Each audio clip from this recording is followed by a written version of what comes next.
for me, in having a successful mother, I didn't have an emotional relationship with her the way I needed. So I never learned that nurturing aspect. Therefore, when I started leading teams and educating women, I was doing it from a masculine perspective. And when we would get stuck, or they would get stuck in their journey, or need to feel their way through something, I was tapped out because I mean, just get over it, right? We don't feel, here's the goal, let's go for the goal. So that was really missing in my leadership style. In this video, we're going to talk about leadership, but not the same old tired conversation of what leadership is and what it isn't. We're going to break down the difference between masculine leadership and feminine leadership, and also why this world and our society, with all the disruptions that we have, is craving feminine leadership. We'll break down what masculine leadership is, the way it's essentially ruined so much of our society, and what it actually means for you to be a more feminine leader. Whether you're a man or a woman, I guarantee you this will amplify your ability to be influential in today's world. Welcome, everyone. On this edition, we're going to talk about feminine leadership. There's so much disruption going on in our world today, and there's a lot of friction being caused. And I firmly believe that one of the reasons is because of our leadership. And I don't mean just, at the government level, it's at all levels. It's within our homes, it's in our businesses.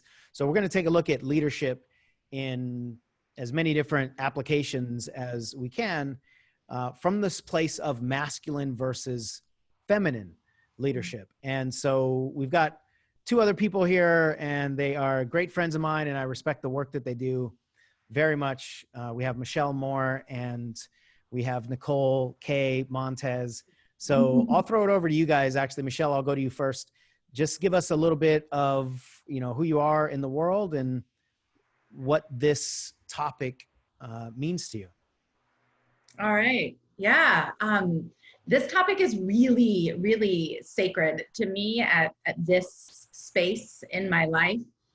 Who I am in the world is a transformational coach and healer and trainer. And I spent the most of my life, I would say, in really tapped into my masculine. So I led myself, I led other people in leadership and direct sales. Even when I used to personal train, I taught aerobics. I was very aggressive and intense and competition driven and power and force.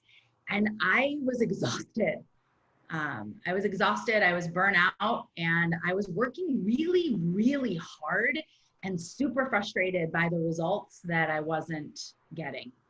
And when I began my own kind of personal healing journey back at the end of 2013, I just started to kind of become, like, my eyes became opened up to this conversation. And at that time, it was way, way further ahead than where I was in my journey. But as I've continued, I've just realized that I've been trying to go about my life almost like I'm wearing the wrong suit, right? Like I'm wearing clothes that don't fit me, and trying to move in a way that my body and my soul and my spirit aren't aligned with. And specifically over this past year, I've been doing a lot of personal work in kind of untangling that programmed masculine protection and really tapping into the power of my feminine. And that is why I'm really excited to be here and just be a part of this conversation, because it's been a game changer for me and for my clients and for my energy and all of my relationships. Excellent. Thank you for all that. And we'll dive into the meaning of masculine and feminine, and we'll give you all what our definitions are, at least in the context of this conversation, here in a little bit. And Nicole, why don't you give us a little bit of who you are in the world and why this topic is interesting or compelling to you? Yeah. I'm excited to be here. Thanks, Sean. I am Nicole. I am the founder and the CEO of the BFF Life brand. And BFF stands for Brave, Fearless, and Free. So my original background started in network marketing. So my interest in this is I lead women.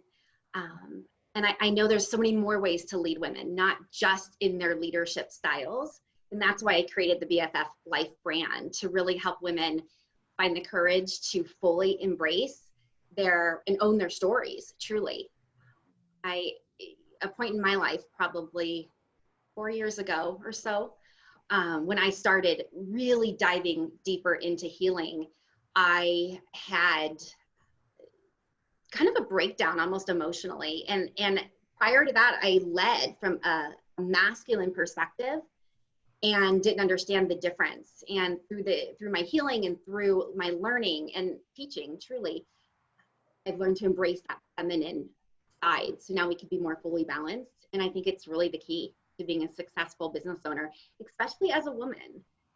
And we'll dive into that more as well. Well, go ahead and unpack that a little bit, especially as a woman, meaning what? At least, Michelle and I are about the same generation. I think a lot of your viewers and listeners, we really come from families where women were part of the movement of voting and being able to work, and they really embrace that. I'm going for it, that CEO mentality. And we got to watch that. I think a lot of us got to watch that. But for me, in having a successful mother, my mom was a high school principal. She was just really great career. I didn't have an emotional relationship with her the way I needed. So I never learned that nurturing aspect. Therefore, when I started leading teams and educating women, I was doing it from a masculine perspective. And when we would get stuck, or they would get stuck in their journey, or need to feel their way through something, I was tapped out because just get over it, right? We don't feel, here's the goal, let's go for the goal. So that was really missing in my leadership style. And I didn't know it was missing until I realized it was missing in myself. So now I can really tap into both of those pieces, because there is a time as a leader we need to step in and say, talk about it. Be there for that person, validate what they're going through. And you can't validate what someone's going through unless you've done it yourself. If you can't validate yourself, we struggle there. That's probably a key word for me in feminine leadership, is validation. Yeah, that's a good one. Before, when I was leading from my masculine, I skipped that validation point. I went straight from, this is what you said you wanted, here's where we go, right? So it was like boom, boom, and I was missing this piece of validation. And at some point in this, I would love to talk more about that and unpack that, because I'm seeing that missing in all the world's conversations of leadership right now. Is that validation specifically? It's specifically in even in some of my own social media,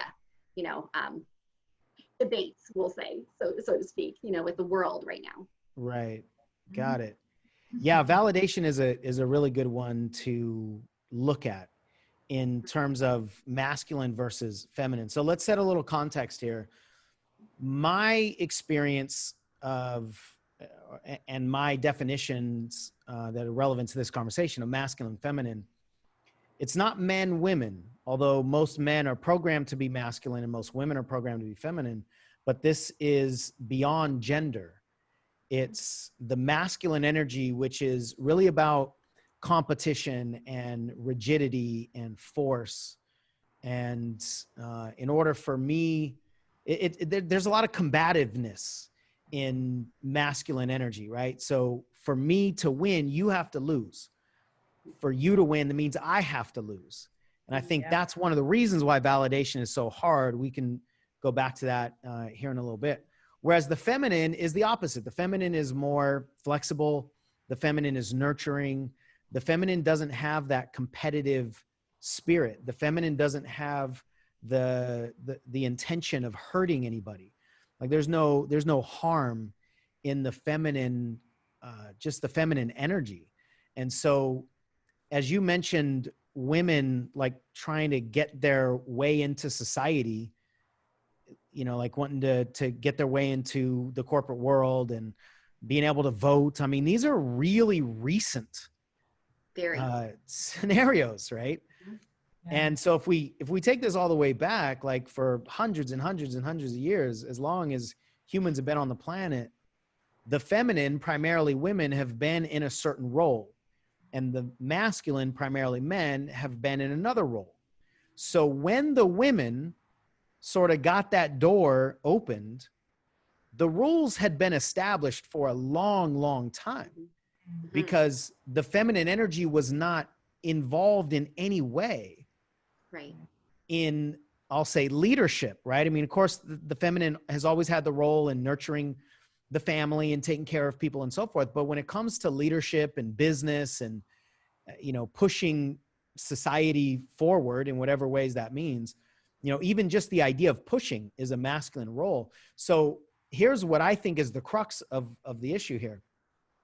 When women started getting a place at the table, when women started to legally be able to vote and legally be able to hold, corporate positions, and people started to be more open to that, they were pretty much forced into playing by the rules of the established game. Correct. And so in order for you to win as a corporate businesswoman, you have to win essentially as a corporate businessman, just as a female, because that's what's already been established. And it's like, going into the lion's den, right? You can show up in the lion's den as a pussycat, but they're going to eat you up, right? I mean, and I don't mean to sound shallow, or I don't mean to deflect or defend men or any of that sort of stuff, but at a high level, I think that's what we're really talking about here. And so I think women have actually done a pretty good job of assimilation into masculine leadership. I just don't think that's what we need. I think what we need in society, and not even just because of COVID and all the racial upheaval and all the stuff that's happening now, I think well before this, masculine leadership is not inclusive. The only people or entities that can be included in the masculine leadership is anything else or anyone else that's in that club and that doesn't threaten whoever's already in power. So as soon as there's a threat from the masculine perspective, and I'm talking about like the human application. I'm not talking about the pure masculine or the sacred masculine or how it could be, but the way that it shows up in our society. If there are two masculine forces and they're not on the same team, one of them has to die. That's true. And sometimes it's literally, and more often it's just metaphorically, but you can't have two winners, right? I mean, this is the essence of competition. There's a winner and then there's a loser. Right. And so what we're seeing in society is so many people jockeying for a position of winner and doing everything that they can to avoid position of loser. Exactly. Yep. And I believe what we need is the feminine to step in, and this is what we'll dive into here, but without losing that leadership capacity, because I think the world hasn't really seen feminine leadership evolve to the level that it can evolve. And I think that's one of the reasons why we don't know, like there's no model for it, right? So this is a trail being blazed, but my goodness, if there wasn't, if there was ever a time that was demanding it, it's certainly now. Because you take a look at the world, it's like, this is what masculine leadership leads to, right? And at a certain point, we just can't coexist. Right. So Michelle, you brought something up earlier today, before we started recording, obviously, about your realization about how you have sort of evolved or like your role in this and where you were actually, or who you were actually competing against. And I think that's a really important piece. So yeah, share that if you don't mind. Whew, yeah.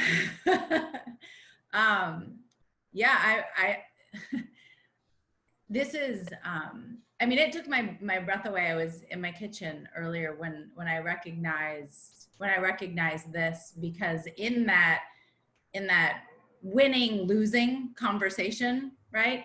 Then everybody around me is a potential threat. And so then I need to dominate in order to survive.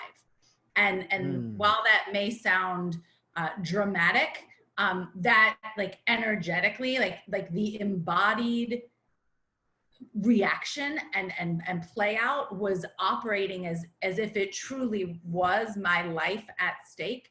So then I did not, for years, I did not trust women at all. They were a threat. They were a threat to me. They were a threat to my survival. They were a threat to my stability, right? And if they were prettier than me, if they were more polished than me, if they were more perfect than me, if they were smarter than me, and of course, because I didn't trust myself at all, they all were, right? I never was first. Like it was always losing. Then I had to find another way to be able to win and score points. And for me, being chosen, being desired, and this played out in my younger days, like from a sexual perspective, but it still played out later in being chosen to like be the one. I mean, I'll be real transparent with you guys. I was thinking about this earlier, that a year ago, because I had broached, hey, let's do this conversation, right? We were talking about this with Sean, and then like, hey, let's get, like, we got to have Nicole involved. A year ago, that comment would have destroyed me, because his choosing, my perception, his choosing you meant I lost, right? Because winner, loser, we can't both win. So if somebody likes you, that must mean that I'm out, and that's not okay, right? And so then my like defenses, right, like would go up immediately, because if somebody else, and like I said, it played out in so many different ways. If somebody else picked, when I was waiting tables, if one of the managers chose another server to take care of their family, like I'm like, well, what's wrong with me? And so then I'll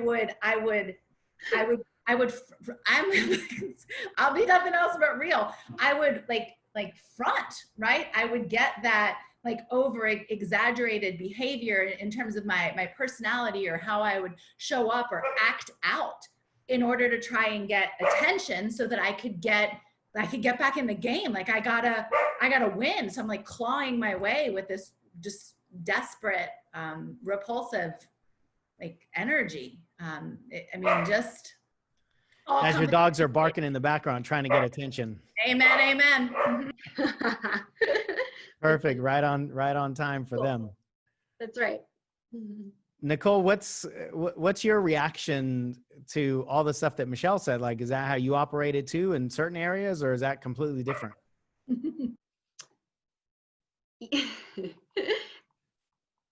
You know, how I would have operated years ago, you know, when I was younger, before I had done a lot of healing, it wouldn't have been that, but I would have been more in the masculine there. I would have summed up if it was a fight worth competing. Does that make sense?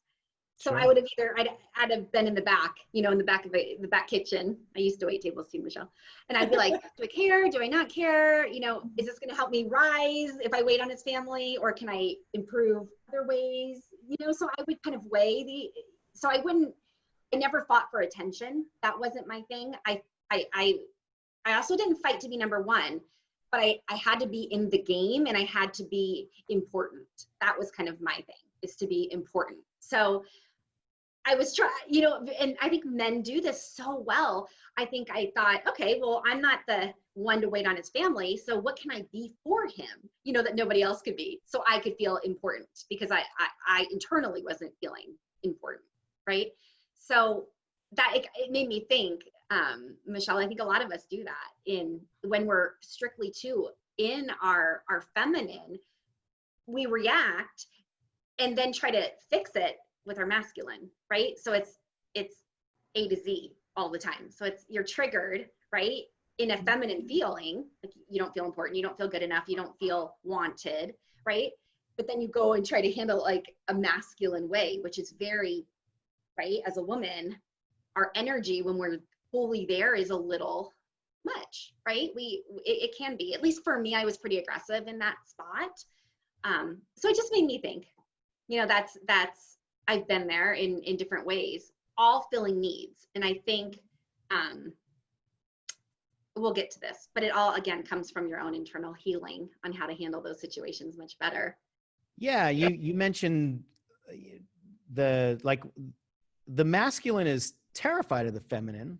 For sure. Because the masculine believes that the feminine is weak and the feminine is vulnerable.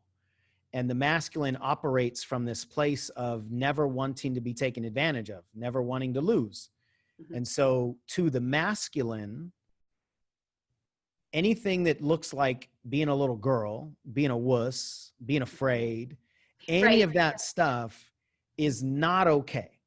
Yep. And therefore, if I see you in your feminine and I don't feel good about that, and I see that as some kind of a threat, then I'll shut you down. I see that also. And I'm very powerful in my masculine shutdown, right? Because that's how we do it as women and men in their masculine. In the masculine, right? Yeah, and I think that's it's a critical enough distinction that we'll probably keep saying it multiple times, is that it's not just men, women. It's not male, female. It's masculine, feminine. And we all have both. Yes. So I am a man that over the course of the last 15 years, coaching primarily women and being in environments that are primarily women, I've really maybe not overdeveloped, but I've really developed my feminine energy, right? I mean, I have to in order to be in rooms of, all women all the time. And that caused me to look inside, and it led to some huge, huge realizations and healing of my own over the last few years specifically. And the two of you have a pretty highly developed masculine. And so to understand that when we do a certain thing, that is our individual feminine taking over, or that's our individual masculine taking over, I think is really critical. And so like what you were bringing up in terms of your competition against other people, then what you were doing, women in particular, what you were doing is you were completely acting in your masculine of competing against other women. And one thing that I'll say though, even though this isn't a male-female discussion primarily across the board or exclusively across the board, obviously we have different bodies. And the feminine energy is going to activate the female body different than the masculine energy is going to activate the female body.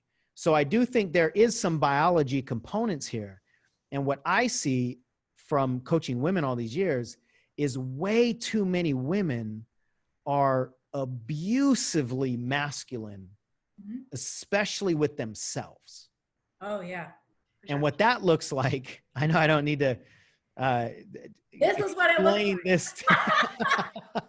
This is what it looks like. I mean, but yeah. Right. What that looks like is shame and guilt and anger and you better do this, otherwise it's that self-abuse.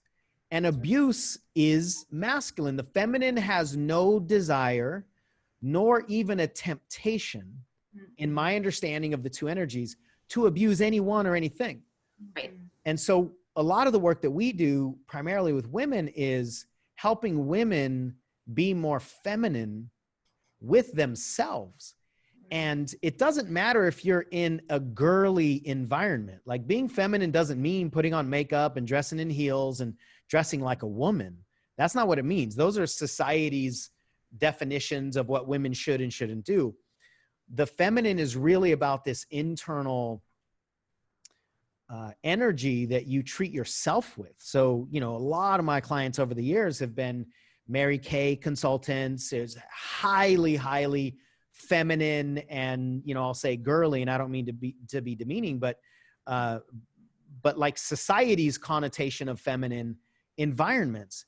And in those environments, I think the women who struggle, it's because they're masculine.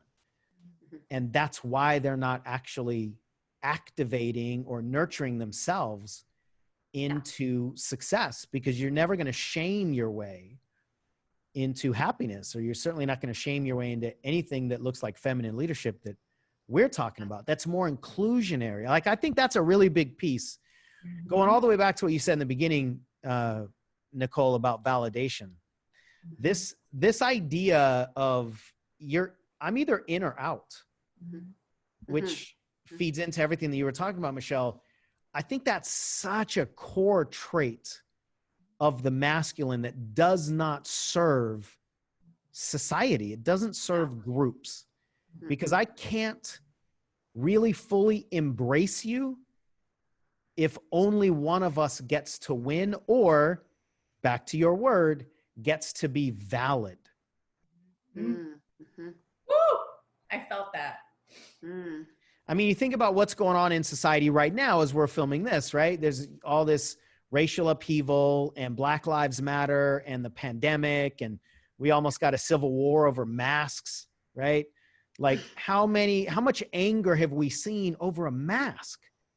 You know, just the existence of a mask triggers other people's freedoms being taken away.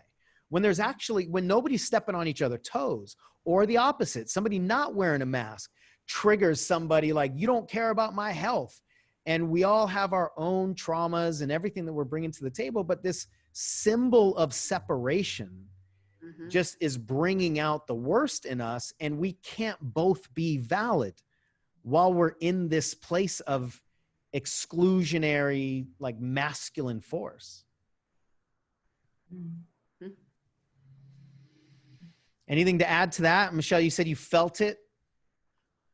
Yeah, that V word. Yeah, the valid. It's the more that I've really become rooted and stable and more connected with my just internal, like, knowing of my own personal validity, then I love the word you used, inclusionary, right? Then I can just be like solid at the base, and I can just be open. So yeah, the more the merrier. And let me add something to that. What's so clear, which I think is what triggered you about the profundity. I just heard the other day that's actually, I've been saying profoundness, but I think it's actually profundity. So if it's not, I'm gonna use it. The profound nature of this concept. Now I think I forgot what I was going to say. Oh no, it's the inclusionary piece, right? Listen to this. This just hit me so hard. Validation of anything other than me is a threat if I'm in this exclusionary mode. So if I'm in this masculine competitive space, your validity threatens mine. Yep. And that's why we're at each other's throats. What's that? Yep, because only one. Only one. Only, which is a masculine.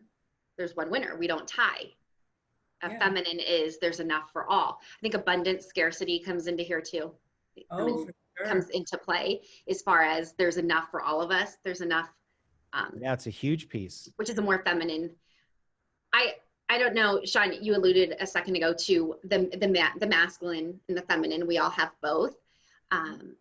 What I've learned as myself as a businesswoman, I remember when I was first learning in my 20s to lead a team, and I was hard. I was kind of harsh because that's how I treated myself. You know, like get over it, get up, make it happen.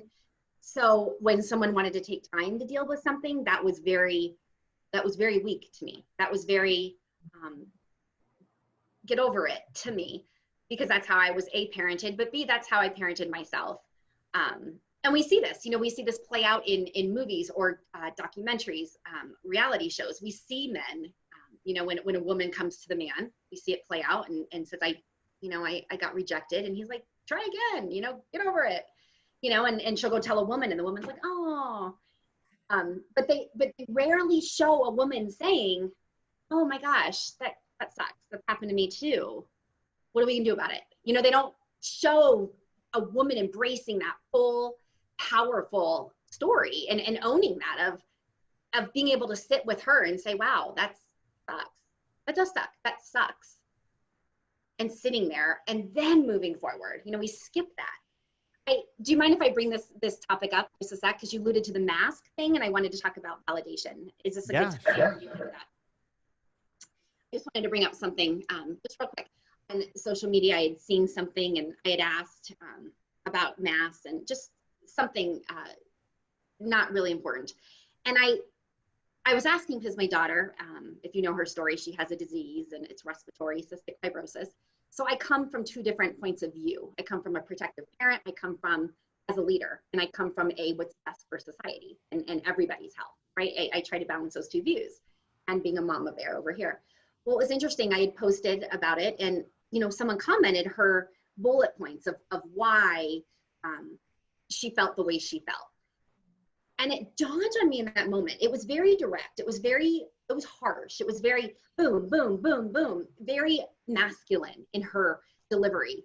And I don't know her as a person, but I even said this on the post, and I thought about it for a while, and I thought, if you just once would have said, I bet it's hard, to have a daughter that you're worried about, and I can't imagine. And then here's why I feel my points are valid. I would have listened. I would have been open. I think the whole, feed would have listened. And I think we do this in leadership as women. I can speak for a woman all the time where, we're just kind of trying to hit it hard and achieve. And I always tried to out-achieve my stuff, right? I was good at it too, really good at it. But it's exhausting, when you don't balance. So I just had to bring that up because I'm seeing it on all these things in social media of how we lack validation from everyone. The word that is so clear to me as you're saying this is dismissive. Yeah. So I think this lady was dismissive of you and your journey and your connection with your daughters and your daughter specifically with the disease, and rushing to solution is one of the ways that the masculine dismisses the feminine. Yes. We see this play out in relationships all the time, right? Mm-hmm. Usually it's probably the man, right, as the masculine role, but not always. In a lot of relationships, the roles are reversed, but the masculine is the one that's like, okay, can we just rush through these feelings so we can just where do I hammer? Right? You present me with a nail, I hammer a nail. That's the masculine, right? Me hammer nail. That's about as emotional as it needs to be. Totally. And the dismissive nature of the masculine is so invalidating. Mm-hmm. And I think what's happening right now, not that this is an ongoing constant conversation in our society, in our Western society. We're all in the United States. In the racism conversation, what's happening, right? Like right now, there are a lot of people that are saying Black Lives Matter. And what's the opposing voice, primarily white, saying immediately? All lives matter, right? Like, let me dismiss your thing and let me just go to my thing. They're saying my life matters. Bingo. Because the validation of the Black life mattering means the invalidation of my life mattering. Right. Mm-hmm. And that's not uniquely white. That is human. It goes back to what you were saying, Michelle, about the survival. Mm-hmm. Like, it really puts us into this survival mode, which is why we see so much irrational behavior. That's what's going on in society right now with so much disruption. There's irrational behavior, I think probably to the level, at least I don't think we've seen it in our lifetime, to this level of just like forced disruption. For sure. On a global level, on literally a global scale. Mm-hmm. And when humans get disrupted at that level and survival is at stake, now with both the pandemic and the racial upheaval, there's a lot of lives being lost.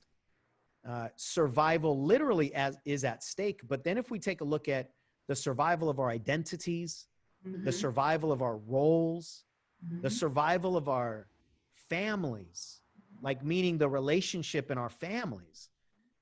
One of the things that is I think a sensitive subject in the white conversation is a lot of our family members are being exposed as opposite to us, right? Yes, it doesn't matter what side of the fence you're on, whatever side of the fence you're on. I mean, it's literally like the Civil War from a couple hundred years ago where brothers were fighting brothers, right? Because there was a household divide. And now there's family divides, and that's scary, right? So there's the death of relationships. There's the death of a lot of familiar roles that we have. A lot of people are grieving the death of their job, right? There's so much potential death going on right now, both tangible and intangible, that, you know, us poor humans are in this state of like, not just upheaval, but survival. And now when we throw into that, the masculine that we're talking about and the wounds that you've alluded to a couple times, Nicole, that we haven't healed, right? And the stability that you didn't have, Michelle, before, you know, you started to do some of this work. I mean, that's why I think we see so many people at each other's throat. Yeah. And it's actually not that difficult for a human to devolve into tribal survival primal behavior when our survival really feels like threatened. It's being threatened. Well, if your identity is threatened, right, that's trauma. Truly, that's all that stuff, because trauma is fight or flight survival when you're activated in the body, you know, and you feel that, and it is survival. Michelle, you said that it was like life or death. It was life or death that I got my boss's attention.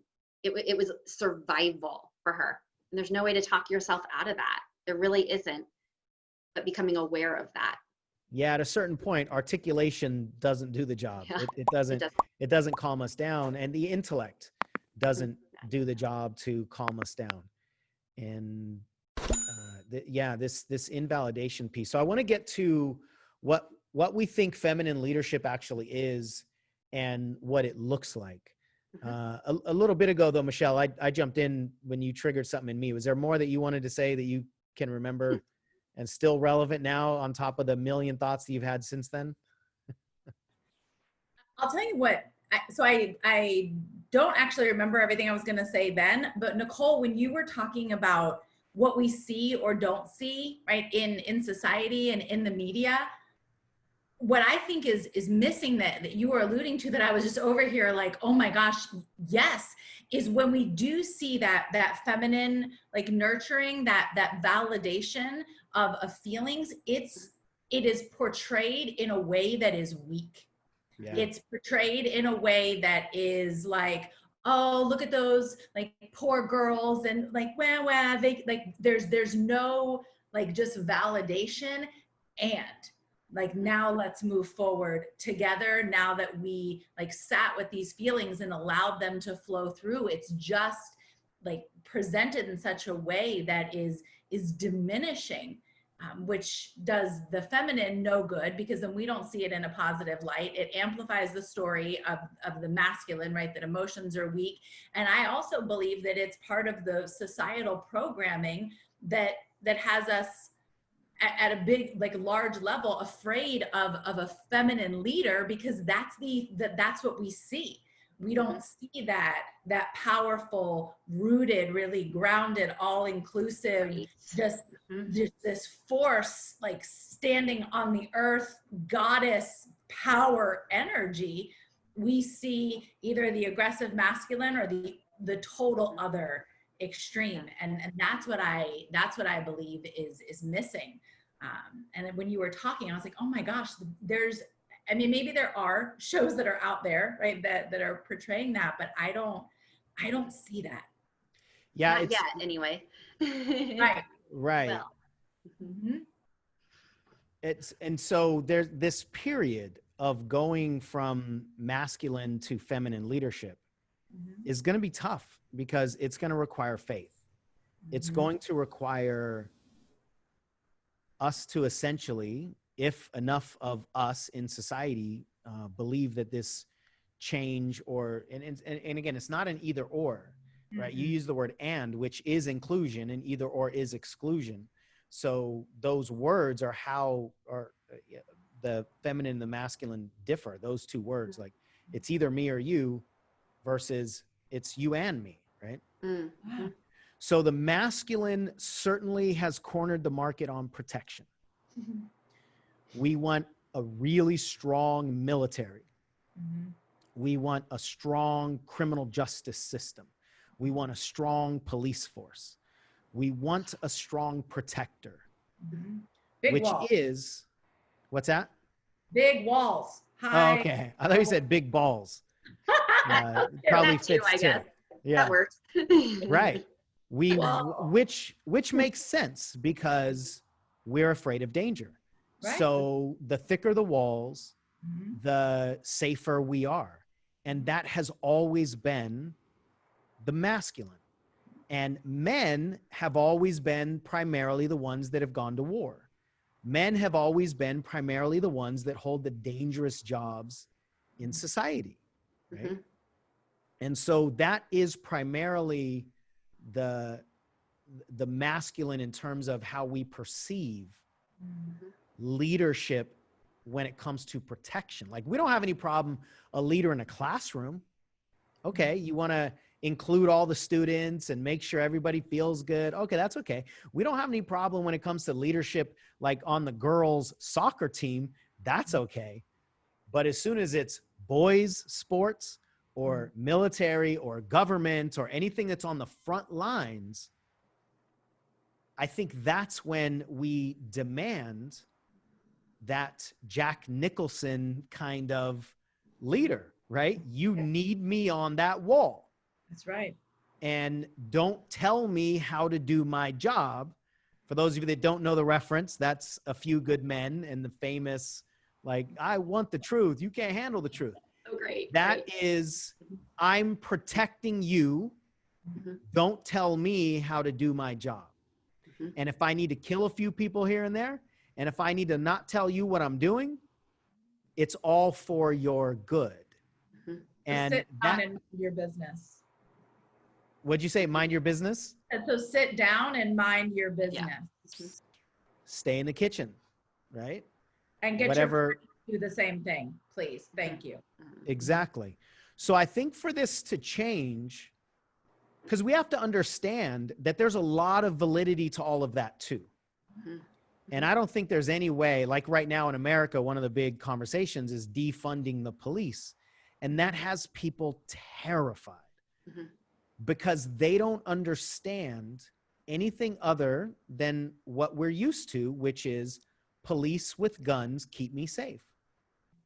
Now, if the police with the guns haven't kept you safe, or they've actually killed you from your perspective, well, then you don't have a problem with defunding the police because you don't see them as your protectors. Mhm. But if they're your protectors, you want nothing to do with taking away the weapons or any part of what protects you.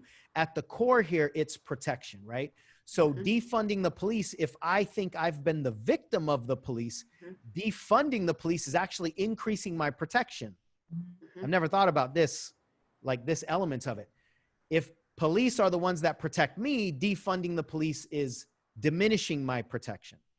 So it all comes back to protection, but what connotation of it, Right. you know, what definition of it and what side of the fence are we? So I think we have to understand there's this validity toward masculine protection that we don't want to let go of. So we need to see the feminine power. And to me, the distinction is, I think you used the word earlier, power, Michelle. The distinction is power versus force. Bingo. Masculine uses force. Masculine is about overpowering. And I think feminine is about empowering. So I can empower you and we can both rise, if this is an inclusionary thing. I have to overpower you because one of us has to lose if this is exclusion.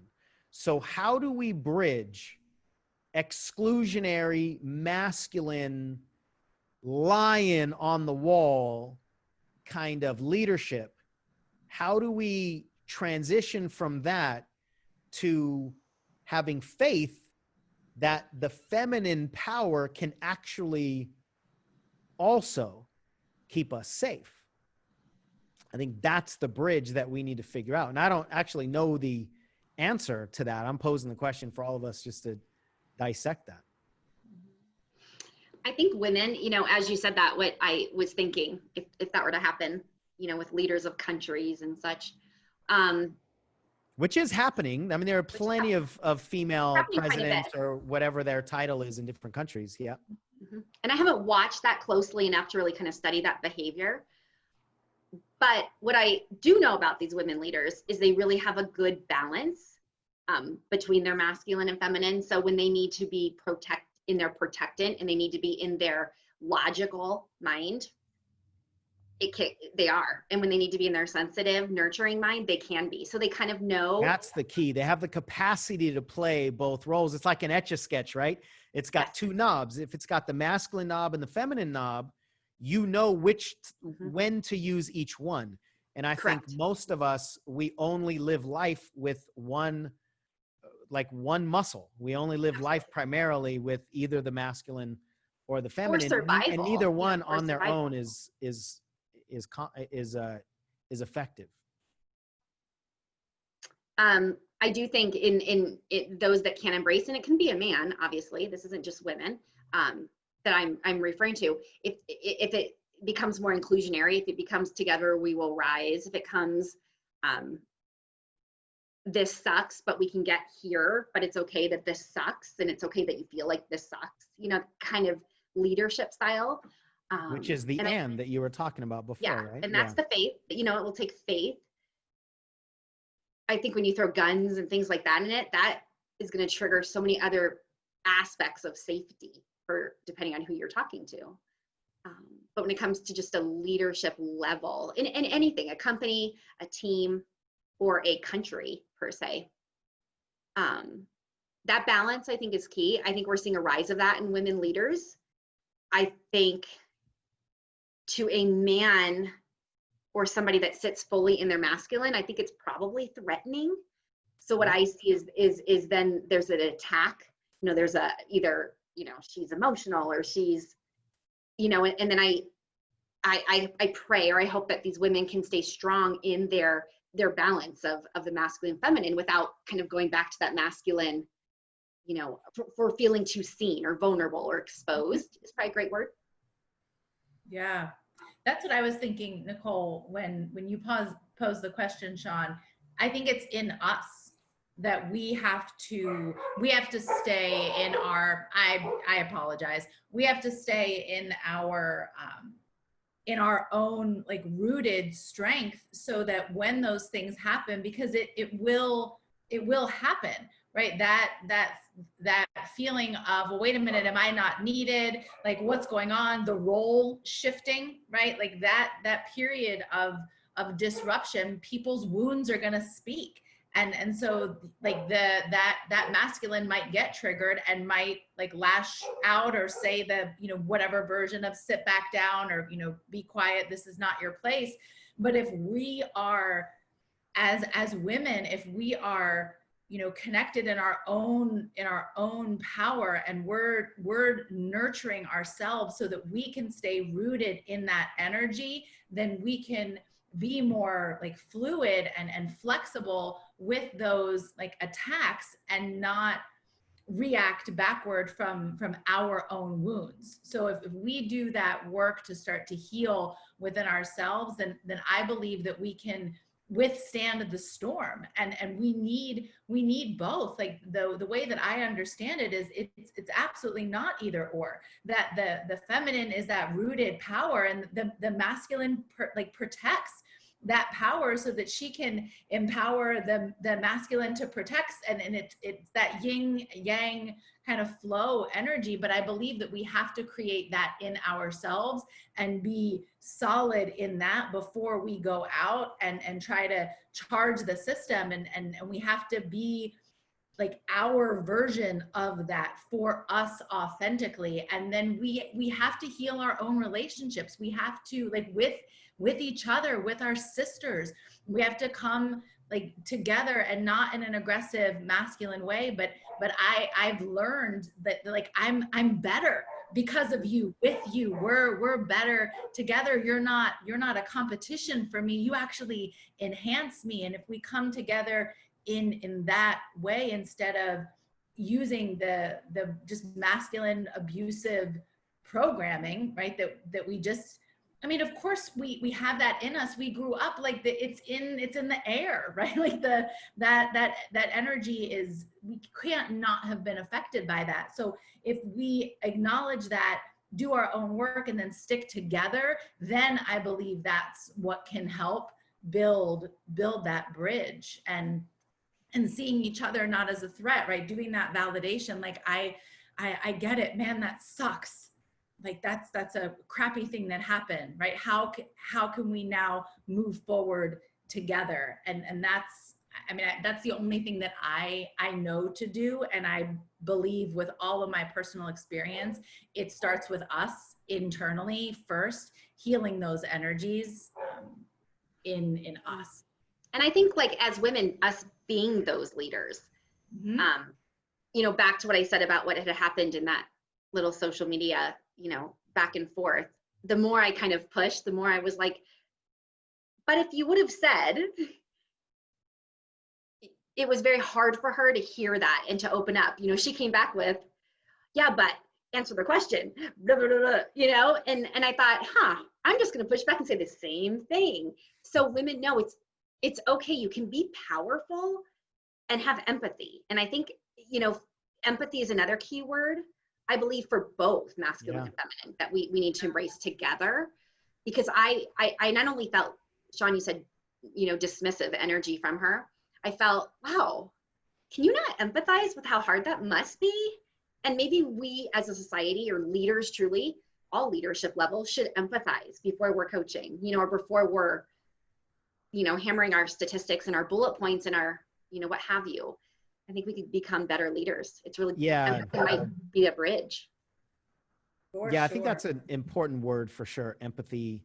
I think a lot of people don't understand, you know, we can define it as really kind of trying to understand what other people think or what other people feel and see other people's perspectives. But I don't think we understand how to empathize. We don't really, like, even if we understand that we want to do it, there are things that are in the way of empathy. My personal belief, that I think you two agree with, is empathy is really a byproduct of the internal work. It's a byproduct of confronting and embracing our own wounds and traumas and biases and identities and all these words that we're throwing around. Because if we don't understand self, how can we understand anybody else? And so if we're not willing to look at ourselves with compassion, it's impossible to look as anybody else with compassion. And you guys both started to answer the question, and I just want to pose it to see if there's anything else that comes out. I think what I want to sort of start to wrap this up with is, what do women need to do with women in order to produce what we're talking about, in order to expand, or in order to validate feminine leadership? I'll talk about what I think men need to do with men, and you guys can add something, or I'll add something to your side as well. And then let's talk about what the two sides can do together. Like, what do men, what can men say or do, or how can we behave for women, and then vice versa. So let's first talk about women and women, then men and men, and then we'll talk about the combination. So you guys already alluded to it. Michelle, you were talking about not invalidating people or other women specifically, and understanding that it's about like, I'm more powerful with you and so forth. But is there anything else more tangible that you guys can think of?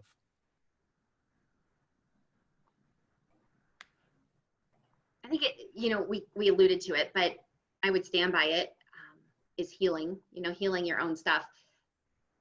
But candidly, that takes time. So start today, that journey. And I mean, for me, I'm kind of I had a very successful business before I started. So I'm on year 3 or 4 of this journey, but there are things I can do now. And I think this is just an example, but I was learning empathy because I didn't empathize with myself. So I couldn't empathize or validate with others, but I would learn little tools that would help me. For example, emailing or texting.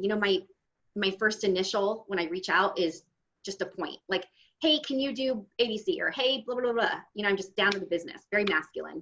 So I had to go back and slow down and learn and teach myself to write, hey, Sally, how was your weekend? Hope the kids are doing great. I would literally write the whole thing and then go back and do that real quick, because it's not natural for me. It's still today not natural for me. But these are little ways we can become, as women, softer, yet stay powerful and embody that power, but still be soft and approachable as well. So that's just one little thing I thought of. I mean, what's present to me is that, and Nicole, you spoke to this, we treat each other the way we treat ourselves. Because that's the only thing that we know. So I believe that becoming aware, starting, depending on where you're at in your journey as you're listening to this, but just being aware of the conversations that are happening inside of your head about your body, about your looks, about your intelligence, about your weight, about how you shouldn't eat this or you shouldn't say that. Just start to open up your awareness of some of the rules, right? The programming, the good girl rules that we're learning, because then when we do that and we can recognize the program that's operating, then we can choose if we want to opt into that in this present moment. And I know for myself, I was operating on autopilot for years. I just thought that was the only way. That was just the way. I didn't know that there was another choice or another option. And then I treated other people the same way, right? I pushed and drove and was aggressive in my leadership and domination and whatever I was doing, because I just didn't know another way. So when we start to open that up in ourselves, then I believe that we'll treat each other with more kindness and with more compassion. So that's what's present for me in this moment, is looking at your own internal conversation. Can I just add real quick? Michelle, you said good girl. It's interesting that you said that, because I'm so glad we're having this conversation today, because the same social media post I'm talking about, do you know how many people messaged me, women, by the way, not men, women. Men are fine, with the conversation. And I noticed this women that said, oh, Nicole, you have such a good heart. Just don't get involved in these conversations. I had 4 yesterday, and I thought, what about what I've done in my life would lead you to think I can't enter in these conversations? I felt like other women leaders were saying, shh, you're stirring the pot and it's uncomfortable, and just be kind of that sparkly girl, and that makes me comfortable. And I think we have to be willing, Sean, you and I have talked about this word disrupt a lot. We have to be willing to disrupt a little bit, or a ton, but truly disrupt our reputation, maybe, meaning how they see us, or push back on those comments. Because I almost called you, Sean, yesterday after this happened. I was driving when I saw the 4th one, and I thought, wow, I feel like they want me to sit down and be a good girl. And then I thought, so do good leaders be quiet as a woman? You know, are we just supposed to be quiet and we don't talk about controversial subjects, and we can't be passionate about the way people are treated or what's wrong in the world and these type of things. And I want to go further in this, you know, deeper conversation in the future.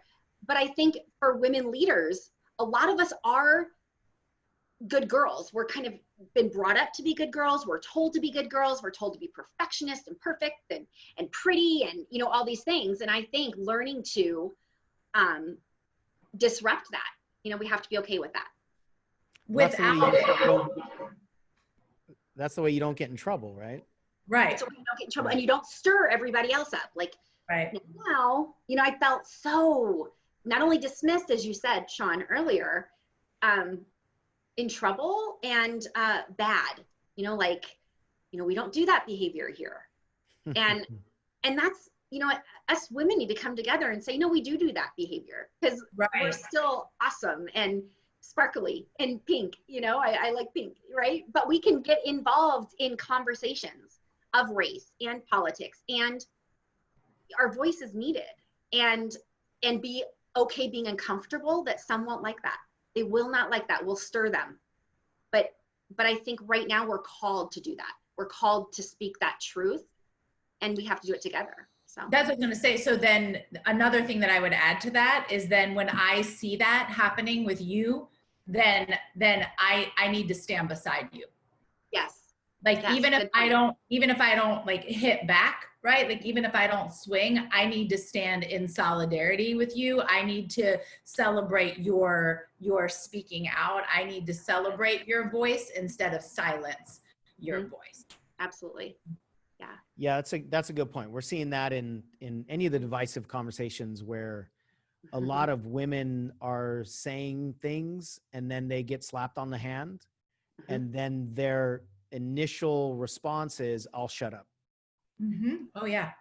Because you just got in trouble, right? And that's generally the masculine that's exclusionary, that, you know, wants you to shut up, because that's what is threatening. So you use the word uncomfortable, I think, Nicole, and we don't do that here. Yeah. And that's happening on our side of the fence as well. On the masculine side of the fence, it's the exact same thing. Really? It's just what makes us uncomfortable is the exact opposite. Yeah. What makes us uncomfortable are the feelings and the vulnerability. And we don't do that here. Don't you dare act like a little girl. Don't you dare be weak, because we have a reputation to uphold. Right. And the tribal primal nature of the group is going to squash the individual threats whenever it can. And it does it differently, right? Because the way you squash each other is really about like, shh, we don't do that here, or private messages. Whereas the men, we will attack outwardly. Right. I mean, because we use aggressive weapons. Men or women tend to use more passive weapons, more feminine, right? Kind of the manifestation of the feminine shutdown is different than the manifestation of the masculine shutdown. And so similar in what you guys said, just different application. Men need to stand by each other's side when we feel vulnerability. When a man gets vulnerable, all the other dogs are going to bark at him and try to ostracize him in order to protect their vulnerable, or their discomfort rather, with vulnerability. And we need to step in and say, you're good, man. And you're actually more of like, I respect you more because you just showed me a different side of you rather than just the force. It's hard to do that both ways because we risk our own ostracization. Is that the word? We risk being also thrown away, right? So if Nicole is going to be dismissed and you jump to her aid and her support, then they might throw you out as well. Right. Same thing on our side. And that's why we need to be able to confront our own stuff, right? Which is what we've been alluding to, so that we're not afraid of being thrown away, which is a biological need that, you know, none of us wants to be alone. None of us wants to be actually vulnerable to dangers or, you know, whatever the case is. So Right. we have a lot of in-house conversations that we need to have. And then if men are comfortable with vulnerability and women are comfortable with being more bold, and kind of both sides of the fence, if we both have, you know, both of the Etch-a-Sketch knobs available and accessible to us, then how do we come together and actually communicate with each other? That's a question for your answer, and then I'll give you my thoughts. Mm. Let me ask a different question. What do you need as a woman, assuming that you are now embracing both sides? You know that feminine leadership can be powerful when done in a feminine way, in an inclusionary way, and women cannot be at each other's throats because of the competition that Michelle was alluding to. What do you need to see or hear or know from masculine men in order to bring you into the conversation of leadership?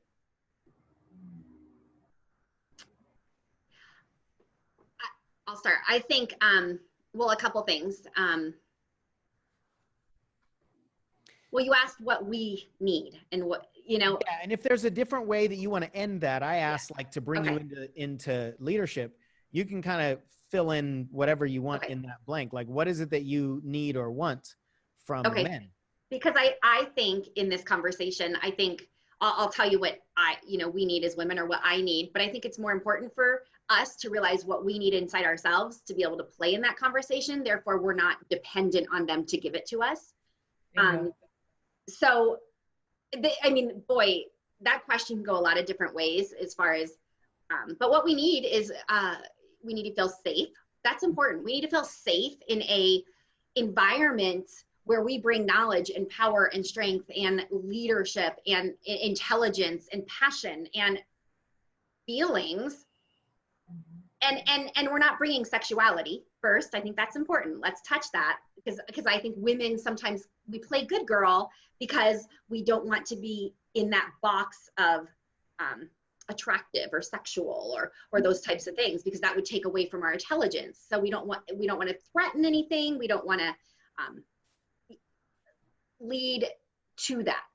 Am I being clear? That's an interesting. I had to go there because I'm trying to put myself in a boardroom. I come from corporate America, so I had to put myself in a boardroom of how I felt, where I thought, gosh, I have the knowledge to play here. But I think everybody's too worried about what I'm wearing, or I think that's an important thing. Yeah, I was still really play my role to be the cute one or the pretty one, and just kind of be quiet. And a lot of shush. You know? See, I think that's what society believes is feminine. And I think that's the label that we use. And so if you get told explicitly or implicitly, don't be too sexual, don't show too much cleavage, you'll lose their respect. Don't be too much of a woman, or else they're just going to want to screw you. Right. Like those implicit demands, I think, translate to, I can't be feminine. For sure. And I think that's one of the reasons why we have what we have that we're talking about here, is like the seeming exclusion of feminine and leader. Like those can't live together, because the masculine has always said you can't be a woman, essentially, right? So I do think a lot of women are afraid of what you said. For sure. I know they are. Yeah, to be too pretty or too girly. And then they overcompensate. So if they are beautiful or desirable, they overcompensate with their masculine and their facts and figures and their aggressiveness, which takes away really from their power, truly, at the end of the day. Or they'll live in their desirability in their mind, and they'll be softer, and they won't show because they don't want to intimidate, threaten. Well, I want to own something from the male side too. you know, to be honest, a woman who's just drop dead gorgeous is not a leader from our male macho perspective. We So know. we won't treat you that way, which is exactly why you know, are Which saying is what you're why saying. the woman has had for all of these decades to leave her femininity and embrace the masculine. It's the only way we could play. The only way we'll let you stay in the room, at least It is. in a certain capacity, right? It very much so. And yeah, and you know, there might be certain jokes that go back and forth that someone might not say in front of their wife, but a businesswoman in the room doesn't matter. You know, there are a lot of things. We could go to a whole different topic. It's probably needed at this point, because I know now that we're in this frame of mind, a lot of my masculine came out to protect myself. That was my own safety and my protection. Like, look, I can hang. I'm smart. I did my work. I'm in because I overcompensated to protect myself. Now, the more I've learned and the more work I've done to protect and embody that self-protection, kind of bringing out my inner protector, that's changed for me as a woman. I feel very comfortable being vulnerable and pretty and smart all in one, and starting to reject that good girl feel that happened to me yesterday, as far as kind of disrupting that paradigm, so to speak. So I think we as women need to embody that ourselves. So we're not looking for that from you, but the question you asked is what we need. We need safety. We need respect. We need respect. True respect, true listening, not, you know, Bob, what do you think? Bill, what do you think? Nicole, what do you think? Move back to Bob. You know, we need true valued respect. Those are just two. I'm sure Michelle has some more. Yeah, the first word I wrote down was safety. Like that was when you said that, I was like, well, that's the first word that I wrote down. I wrote space. Like I want space. I want space for my voice to be heard. I want space for my ideas to be received. I want space to operate as me and communicate as me. She's a mess. Can you hear her whining? I think it's awesome. It sounds like my dogs are whining too, by the way, and they never whine. Do you have a porpoise back there? Or no, it's a puppy. She's amazing. She's sounds like a narwhal. It does. I love that. I wish that I had her personal demands, like that kind of energy for myself. Yeah, truly. Space to work things out and communicate like myself, instead of, and a lot of this does, and Nicole, you spoke to this, come back to my own expectations, right? A lot of my own personal demands on, oh, I need to communicate like these other people do in order to be heard, but just space and validation, and not like placating, but true, like validating of who I am and of my space and of the different perspective that I bring into the conversation. And I want to know that you're with me. I want to know that I'm appreciated and that I'm important. And I want to know that as I evolve, that you're willing to evolve with me, and that you're willing to shift like roles, and that we're going to be able to be fluid together. Right. The conversation that you brought up, Nicole, I have so many things to say about that, and I won't say all of them now, but what came to me is that I think what I know a lot of women do on the other side is, because for so long that sexual power is the only power that we were allowed to have. I think a lot of women do bring that in because that's the only way that they do know how to feel heard, or how to get that attention to have their voice be heard.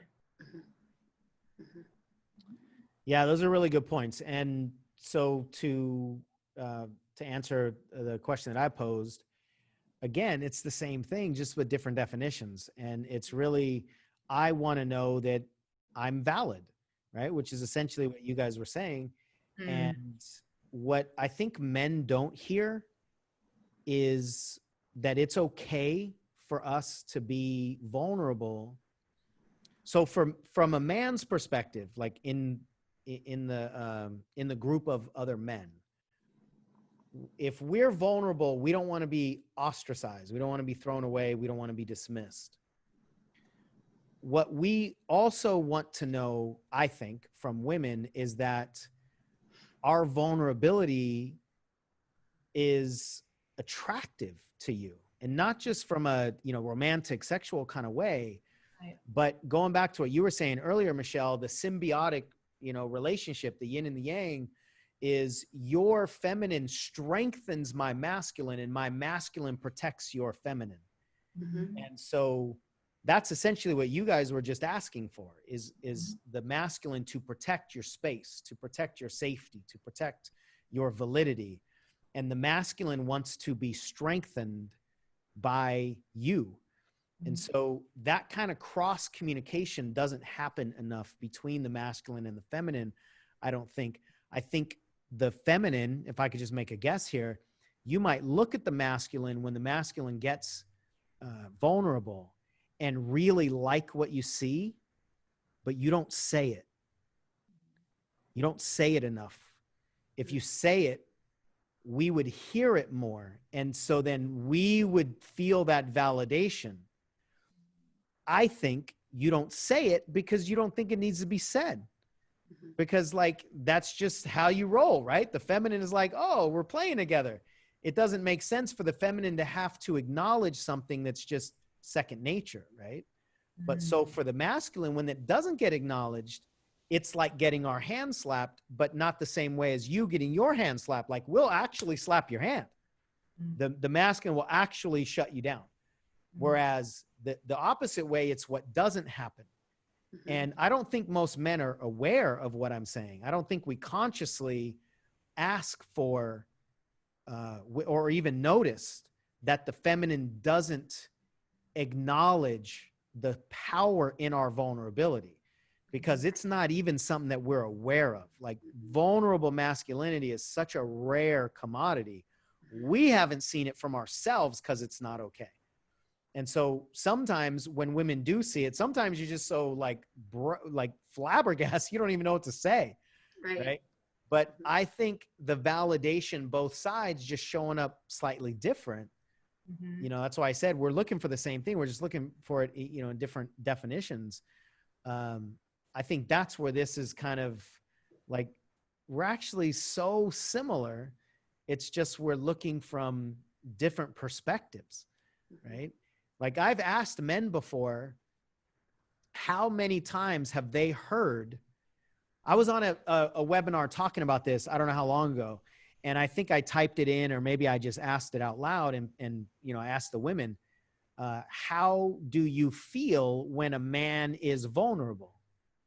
And the responses were all some version of what you guys have already said. I feel safer. It's sexy. It's attractive. I love it. And then I said, how many of you have ever said that? And it was like crickets. And it was a huge awareness, I think, on both sides, to me too, in the moment. Like, that was just new in the moment to me. And so that's where our responsibility, I think, comes into play, both sides, right? We're responsible about how we treat each other, men or masculine, but in this case, primarily men. The feminine is responsible how the feminine treats the feminine. And then we're responsible in the roles that we play and the communication that we have in the validation of each side. And then it's like, we are so powerful together, masculine, feminine together inside an individual body is incredibly stable and effective and powerful. Like you were saying earlier, Nicole, if we have access to both, and I think that's where discernment comes in. When is it time to play that feminine role? And when is it time to play the masculine role? And a lot of times we can do it in the same sentence, especially when it's connected with an and, like you said. That really sucks. I hear you. And how can I support? And what can we do? Right. And then knowing how long that beat has to be. Sometimes that and needs to be 5 minutes before we go to solution. Right.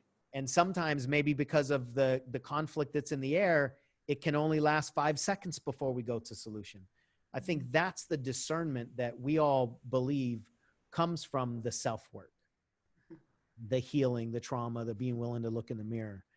And then the byproduct of that work is everything I think that we've been talking about. It's response versus react in the discernment, right? So if I'm solid within myself, then I can choose to respond in whatever the moment the person is requiring, instead of reacting from my own triggers. And I wanted to say thank you for bringing that up about verbally validating the vulnerability, because I believe that as women, we look toward each other for how we're supposed to act and behave. That's part of just the programming, right? We're not allowed to have our own thoughts, right? We have to like look to what am I supposed to be doing right here? What am I supposed to be saying?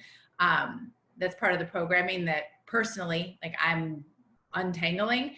But what you just said, then if that is true and we do that, then knowing that, then you speaking that out and knowing that that is something that needs to be heard. If more of us start speaking it, then our sisters will like hear the people that are speaking it and follow suit. So I'm really glad that you gave voice to that.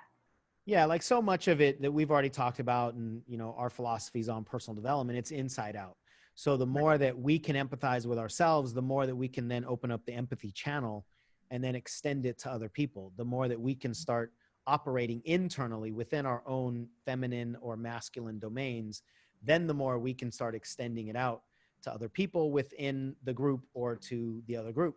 And that's when all of this becomes really powerfully connected and dependent on each other, but not in a negative codependent sort of way that we use that word dependency, but dependent on each other's strength and on each other's opposite puzzle piece, right?